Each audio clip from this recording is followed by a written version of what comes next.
Desididong hamunin ng Labor Department at ilang labor group ang pagpapahinto ng isang korte sa Pasig sa utos sa aumento sa sahod sa Metro Manila. Tiwala silang mali ang ginawa ng korte at nasa panig nila ang batas. Nakatutok si Dano Tingkongko. Minimum wage earner ang cook at tindera na si Annie.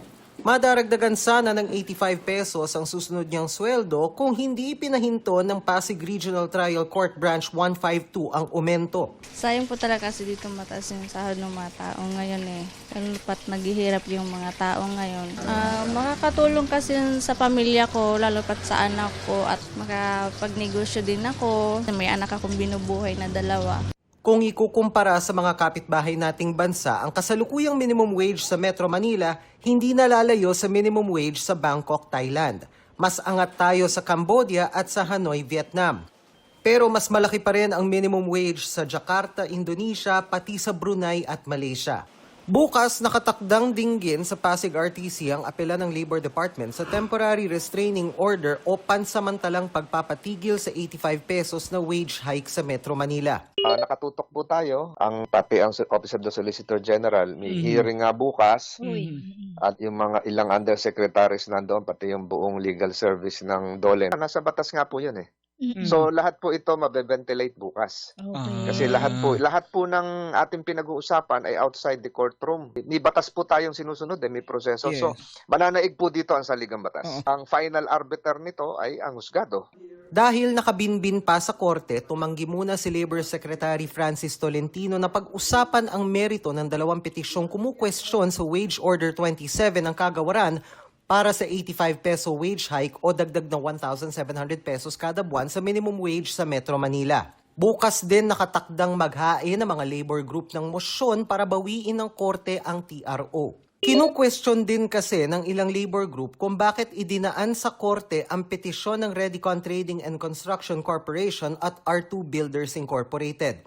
Sa Article 126 ng Labor Code, hindi maaaring makialam ang mababang korte tulad ng Regional Trial Court o RTC para pigilan ang mga desisyon ng labor boards tulad ng Regional Tripartite Wages and Productivity Boards. Ang nakasulat sa RA 6727 at sa Labor Code, yung exclusive jurisdiction sa pagtatakda ng sahod nasa mga regional wage boards.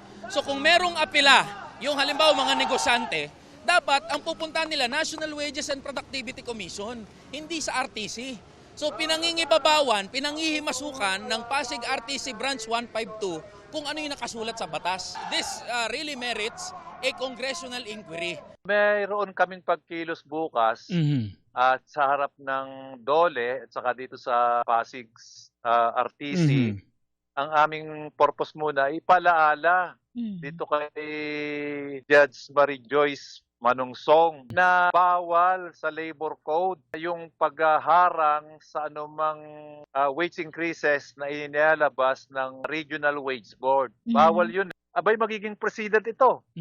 Palagi na lamang na haharangin ang anumang wage order na napakahirap na ipaglaban ng mga manggagawa. Naniniwala po ako mananaig ang Article 13, Section 3 ng Philippine Constitution. Naniniwala po ako na ikilalanin ng husgado ang primacy ng batas. Dano Tingkongko, Nakatutok, 24 Oras.